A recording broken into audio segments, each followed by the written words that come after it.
عبداللہ بن عمر رضی اللہ عنہما سے روایت ہے کہ رسول اللہ صلی اللہ علیہ وسلم نے فرمایا، جس شخص کی نماز عصر فوت ہو جائے تو گویا اس کے اہل و عیال اور اس کا مال لوٹ لیا گیا. یعنی جیسے کوئی ڈاکو آتے ہیں نا کسی گھر میں، گھر والوں کو بھی مار دیتے ہیں اور سارا کچھ لوٹ کے بھی لے جاتے ہیں. اتنا بڑا نقصان. اور یہ سچی بات ہے، بخاری کی صحیح روایت ہے. تو عصر کی نماز صلاۃ الوسطی جو ہے اس میں خاص طور پر کوتاہی نہیں کرنی چاہیے. قرآن مجید میں آتا ہے حافظوا علی الصلوات والصلاۃ الوسطی وقوموا للہ قانتین. سب نمازوں کی حفاظت کرو اور خصوصاً درمیانی نماز کی، اور اللہ کے لیے فرما بردار ہو کر کھڑے رہو. تو عصر کی نماز فوت ہونے پر فکر مند ہونا چاہیے.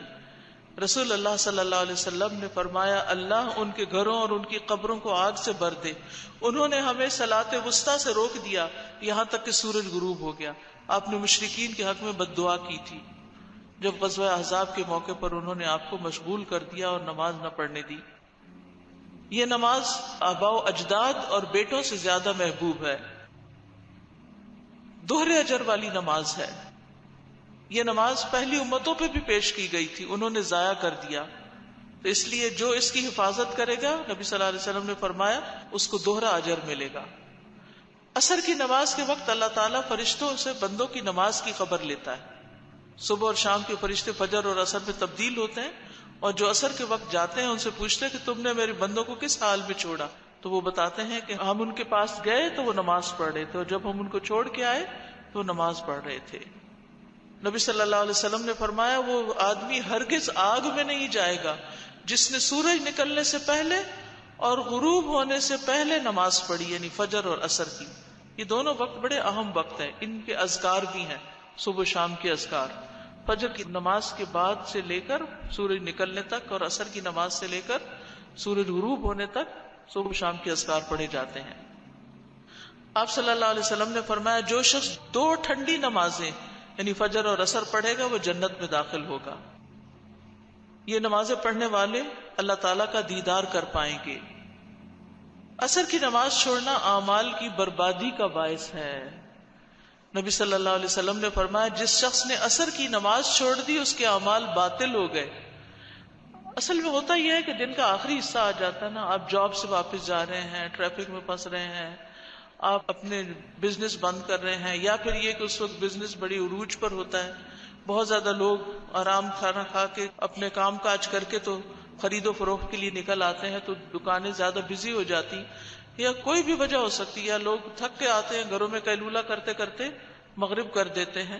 خاص طور پر وہ لوگ جو راتوں کو جاگتے ہیں تو وہ پرواہ نہیں کرتے کہ جب آ کے سوئے دوپہر کو تو کب اٹھے، اور پھر بعض اوقات بہت تاخیر سے پڑھتے ہیں. تو ان سب چیزوں سے بچنے کی ضرورت ہے. عصر کی نماز مؤخر کرنا منافق کی صفت ہے. رسول اللہ صلی اللہ علیہ وسلم نے فرمایا، کیا میں تمہیں منافق کی نماز کے بارے میں نہ بتاؤں؟ وہ عصر کی نماز لیٹ کرتا رہتا ہے یہاں تک کہ سورج غروب ہونے کے انتہائی قریب ہوتا ہے، اس وقت پڑھتا ہے. ہیبچولی یعنی کبھی کبھار تو ایسا ہو سکتا ہے، لیکن عادتاً روز یہی کچھ کرنا یہ نفاق کی علامت ہے. السلام علیکم استاذہ، میرا آپ سے ایک سوال یہ ہے کہ اگر ہو سکے تو ہمیں ایک ٹائم مینجمنٹ پر بھی کوئی ریفریشنگ کورس کروا دیجئے، کیونکہ جو آپ کا پہلے ٹائم مینجمنٹ کا میں نے آپ کی آڈیو سنی تھی، اس سے ہمیں بہت فائدہ ہوا تھا، لیکن وہ آپ کی ان میرڈ لائف کی تھی. اب کیونکہ آپ کے بچے ہیں، آپ کا گھر ہے، تو اب آپ ٹائم اپنا کیسے مینیج کرتی ہے؟ ہمیں اس سے بہت گائیڈنس ملے گی. جزاک اللہ خیر. بہت سی چیزیں لوگوں سے سیکھنے سے آتی ہیں، اور اس کے باوجود بھی زندگی میں خلا رہ جاتا ہے، یعنی دوسرے لوگ ہماری سچویشن نہیں سمجھ رہے ہوتے، تو اس پر کتابیں پڑھ کے، لیکچر سن کے، بیسک چیزیں سیکھ کے پھر اللہ سے دعا کرنی چاہیے. اور میں تو اس پر اتنا یقین رکھتی ہوں کہ واتقوا اللہ ویعلمکم اللہ. اگر ہم سنجیدگی سے کسی چیز کو چاہیں گے نا، اور دل اللہ سے ڈرتا ہو کہ ہم نے یہ کام درست کرنا ہی کرنا ہے اور اللہ ہمیں سکھا دے، تو اللہ ضرور سکھا دیتا ہے، آپ کے دل میں ڈال دیتا ہے کہ آپ کس کام کو کیسے کرنے لگے.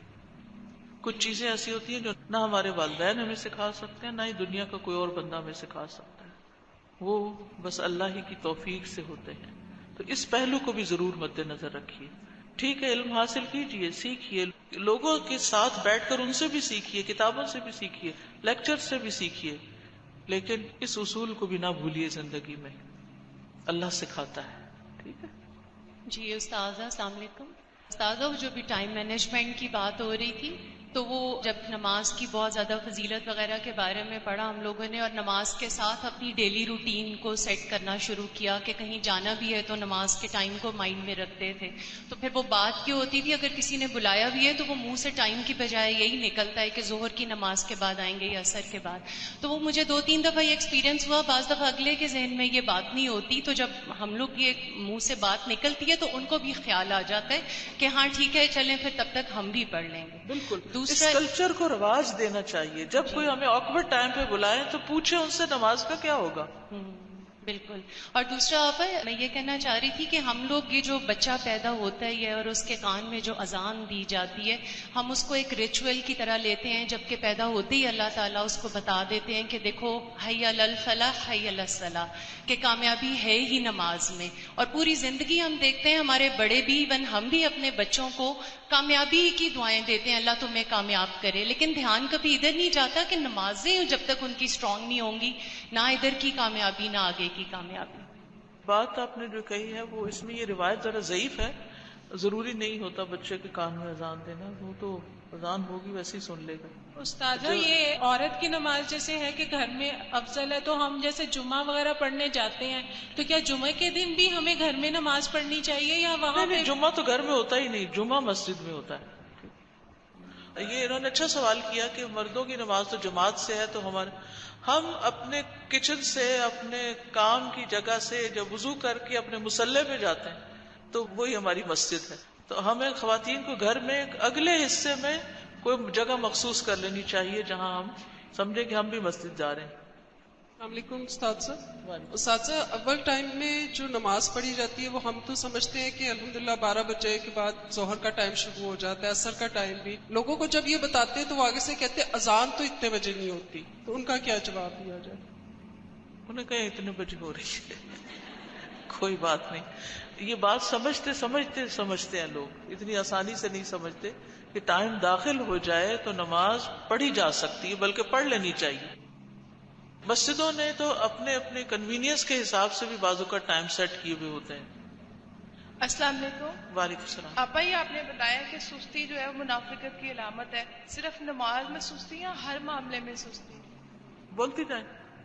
بعض اوقات ہم جیسے کبھی کبھی بہت ایکٹیو ہوتے ہیں، کبھی کبھی نہیں ایکٹیو ہوتے، کوئی کام کرنے کو دل نہیں چاہتا، تو وہ مجھے تھوڑا سا ہو رہا ہے کہ کیا ہر معاملے میں سستی منافقت کی علامت ہے؟ اچھا، کیا ہر معاملے میں جو سستی کرتا ہے تو منافق ہوتا نہیں؟ اچھی عادت نہیں ہوتی، اس سے پناہ مانگی گئی ہے. اللہم انی اعوذ بک من الہم والحزن والعجز والکسل والی دعا جو ہے یہ پڑھتے رہنا چاہیے. لیکن یہ ہے کہ جو نماز میں سستی کرتا ہے نا، پھر وہ اور چیزوں میں بھی اس کی بس ایک عادت سی بن جاتی ہے. دین سے تو ہمیں یہی پتہ چلتا ہے کہ نماز میں سستی کرنے والا، دوسرے جیسے جہاد کے لیے کال آئی اور اس میں سستی کرنے والے کی منافقین کی جو علامات ہیں اس سے پتہ چل جاتا ہے کہ وہ خیر کے کاموں میں پیچھے رہتے ہیں. یہ جو ابھی بات کہی گئی کہ مجاہد فی سبیل اللہ وہ ہے جو اللہ کے معاملے میں اپنے نفس اور خواہش سے جہاد کرے، یہ جو کتنی اہم بات ہے. یہ بات اصل یہ ہے، جیسے کہیں لکھا ہوا پڑھا کہ جو لوگ بھی متقی ہوتے ہیں یا کامیاب ہوتے ہیں وہ صرف اتنا کرتے ہیں کہ وہ اپنی خواہش نفس کو اللہ کے تابع کر دیتے ہیں.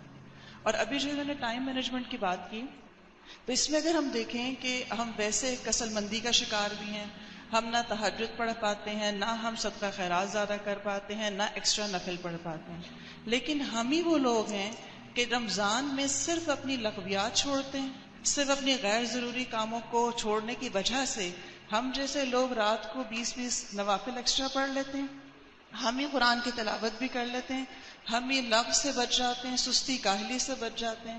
تو اصل بات یہ ہے کہ جب ہم اپنی خواہش نفس کو تابع کریں گے اللہ کے، تبھی کسی کام کے بن سکتے ہیں. اور یہ رمضان میں واضح ہو جاتی ہے ہم پہ بات. اصل میں یہ سوچنے کی بات ہے نا کہ یہ زندگی جو ہے نا، یہ اصل زندگی کی تیاری کے لیے ملی ہے، نہ کہ انجوائے کرنے کے لیے. ہم اس پلانٹ پر کچھ دیر کے لیے آئے ہیں، کچھ لینے کے لیے، اور وہ کیا ہے؟ نیک اعمال کا ذخیرہ. اور ہر وقت ہمارا دھیان اور سوچ اور خیال اسی چیز کی طرف ہونا چاہیے کہ اور کیا اکٹھا کر لوں، اور کیا نیکی کر لوں، اور کیا، تاکہ جب میری زندگی شروع ہو تو پھر ہمیشہ کی عیش و عشرت ہو. ہم وہاں کی بجائے یہیں عیش و عشرت کی تلاش میں اپنے آپ کو ضائع کر دیتے ہیں. تو مومن جو ہوتا ہے نا وہ ہر دم ایک مجاہد کی طرح زندگی بسر کرتا ہے کہ وہ یہاں دنیا کے لیے نہیں جیتا، وہ رہتا یہاں ہے کیونکہ یہاں سے اس نے یہ سب کچھ اکٹھا کر، آخرت میں یہ نہیں ملے گا، یہ یہاں سے ہی ملے گا جو ہمیں وہاں کام آئے گا. تو وہ ہر موقع سے فائدہ اٹھاتا ہے. جیسے کوئی شخص اگر اپنے ملک سے دوسرے ملک جاتا ہے کسی بزنس کے لیے تو وہ ایک ایک لمحہ اپنے اس پلاننگ میں، اس کام میں، اس بھاگ دوڑ میں گزارتا ہے کہ میں جتنا کچھ اکٹھا کر سکتا ہوں کر لوں، کیونکہ مجھے اپنے گھر جا کے پھر اس کی ضرورت پڑے گی. تو ہمارا اصل گھر یہاں کوئی نہیں ہے، اصل گھر وہاں ہے. یہاں اگر کچھ دنیا میں جو کچھ بھی ہے وہ وہاں کی تیاری کے لیے، چاہے ہمارے ریسورسز ہیں، چاہے ہماری جان ہے، صحت ہے، اولاد ہے، ہر چیز کو اسی کام میں لگا دینا چاہیے. السلام علیکم. وعلیکم السلام. استاذہ میں یہ پوچھنا چاہ رہی تھی کہ اشراق اور چاشت کی نماز ایک ہی ہے یا دو علیحدہ نماز؟ ایک ہی نماز ہے، یعنی سورج نکلنے کے بعد سے لے کے سورج ڈھلنے کے بعد تک کے بیچ کے عرصے میں جو نمازیں ہیں اول پڑھ لیں تو اشراق کہلاتے ہیں، یعنی شروق کے قریب 15 منٹ بعد، 20 منٹ بعد، اور اگر دھوپ تیز ہو جائے پھر پڑھیں تو وہ پھر ضحیٰ کی نماز کہلاتی ہے. حدیث نمبر 10، نماز بھولنے کا کفارہ. عن انس بن مالک عن النبی صلی اللہ علیہ وسلم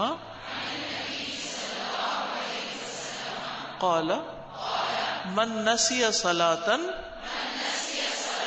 فلیصلی اذا ذکر لا کفارۃ لها الا ذلک. مواقیت الصلاۃ میں سے ہے. انس بن مالک رضی اللہ عنہ نبی کریم صلی اللہ علیہ وسلم سے روایت کرتے ہیں، آپ صلی اللہ علیہ وسلم نے فرمایا جو شخص نماز بھول جائے تو اسے چاہیے کہ وہ یاد آتے ہی پڑھ لے. جو شخص نماز بھول جائے اسے چاہیے کہ نماز یاد آتے ہی پڑھ لے. ہر شخص کی زندگی میں کوئی نہ کوئی ایسا موقع آ ہی جاتا ہے کہ وہ اور کام کرتے کرتے بالکل بھول جاتا ہے کہ مجھے نماز بھی پڑھنی تھی. شیطان اس کو خوب مشغول رکھتا ہے. فرمایا اس نماز کا اس کے علاوہ کوئی کفارہ نہیں، کوئی کفارہ نہیں. بعض لوگ کوئی مر جاتا ہے تو اس کے مرنے پر ہر نماز کے بدلے کوئی 2.5 کلو گیہوں پتہ نہیں کیا وہ نمازوں کا فدیہ دینا شروع کر دیتے ہیں. نہیں، نماز کا کفارہ نماز ہی ہے، کچھ اور نہیں. استغفر اللہ. انس بن مالک سے روایت ہے، صحیح مسلم میں اس کی ایک اور ورژن آتا ہے کہ رسول اللہ صلی اللہ علیہ وسلم نے فرمایا جب تم میں سے کوئی نماز پڑھنے کے وقت اس سے سویا رہے یا اس سے غافل ہو جائے تو جب اسے یاد آئے، 1 دن بعد آئے، 2 دن بعد آئے، 1 گھنٹے بعد یاد آئے تو وہ نماز پڑھ لے، کیونکہ اللہ تعالیٰ فرماتا ہے اقم الصلاۃ لذکری، اور میری یاد کے وقت نماز قائم کرو. تو جو نماز بھول جائے یاد آنے پر صرف وہی نماز پڑھنا ہوگی. ٹھیک ہے. ابراہیم نخی کہتے ہیں جس شخص نے ایک نماز چھوڑ دی 20 سال تک اس کو یاد نہ آیا تب بھی وہ صرف اسی ایک نماز کا اعادہ کرے گا. اگلی نماز کا وقت آ جائے تو ترتیب ملحوظ رکھیں، ترتیب ملحوظ رکھیں. مثلا عصر کی نماز چھوٹ گئی اور مغرب کا وقت آیا تو پہلے عصر پڑھے پھر مغرب پڑھے. جابر بن عبداللہ سے روایت ہے کہ عمر بن خطاب رضی اللہ عنہ غزوہ خندق کے دن سورج غروب ہونے کے بعد آئے اور وہ کفار قریش کو برا بھلا کہہ رہے تھے.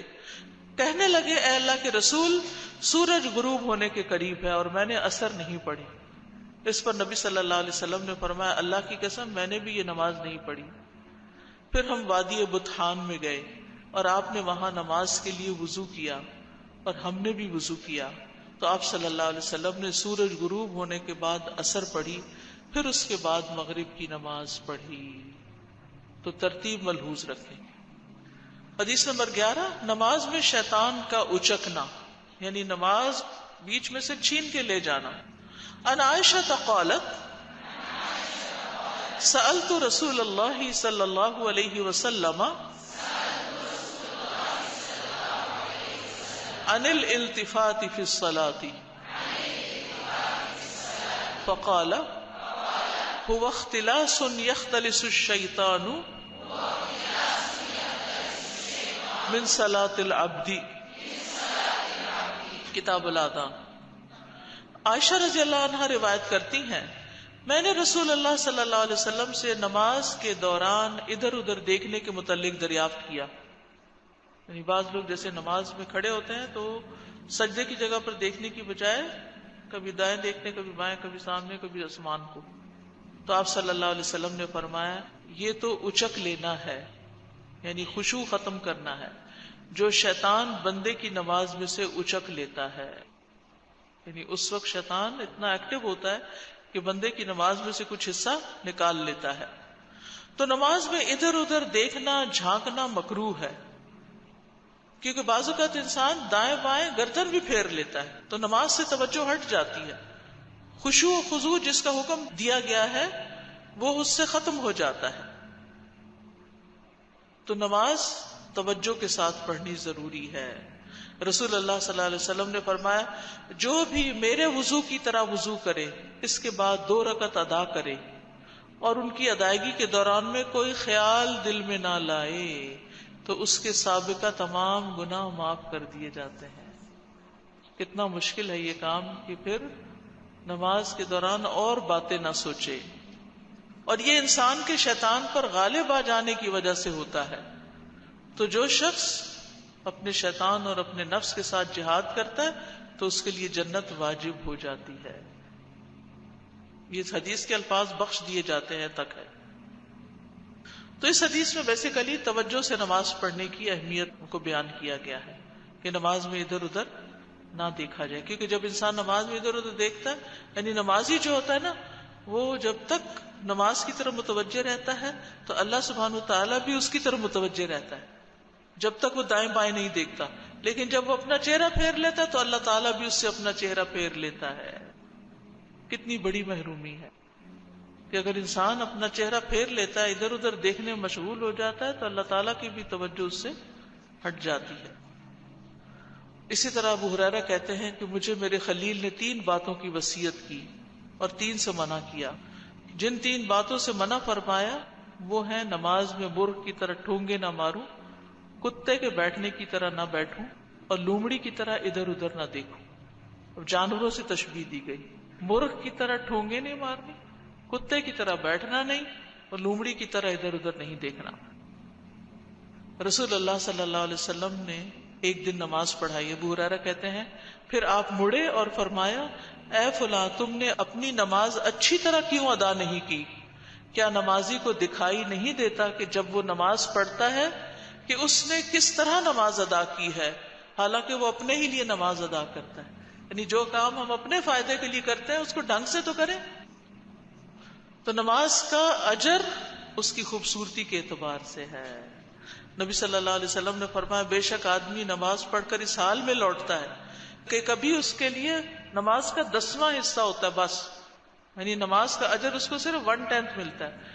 9واں حصہ، 8واں حصہ، 7واں حصہ، 6واں، 5واں، 4واں، تہائی یا آدھا حصہ اجر میں لکھا جاتا ہے. یعنی نماز کے بعد ہر نمازی کا اجر مختلف ہوتا ہے، ایک جیسا نہیں ہوتا، اور وہ ڈپینڈ کرتا ہے کہ اس کی نماز میں توجہ کیسی تھی. نمازی اپنے رب سے سرگوشی کرتا ہے، اس لیے عمدہ طریقے سے نماز پڑھنی چاہیے.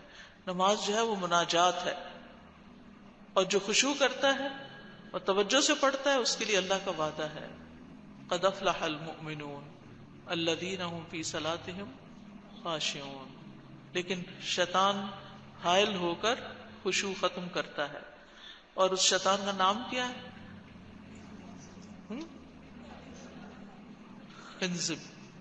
خنزب. اور اگر بہت زیادہ وسوسے آ رہے ہیں نا تو بائیں طرف یہاں دل کی طرف 3 دفعہ ستکار دینا چاہیے، اللہ کی پناہ مانگ کر، اعوذ باللہ پڑھ کر. شیطان وسوسوں میں الجھاتا ہے. پھر یہ کہ ادھر ادھر دیکھنا نہیں چاہیے، اور نماز میں جو چیزیں خلل ڈالیں ان کو ہٹا دینا چاہیے، چاہے جائے نماز ہو، چاہے کوئی ڈیکوریشن پیس ہو، چاہے کوئی شیشہ ہو یا کوئی بھی چیز. اگر آپ دیکھتے ہیں کہ آپ کی نماز میں خلل ڈال رہی ہے تو اس سے آپ اس کو دور کر دیں. تو یہاں تک نماز کی بات ختم ہوئی.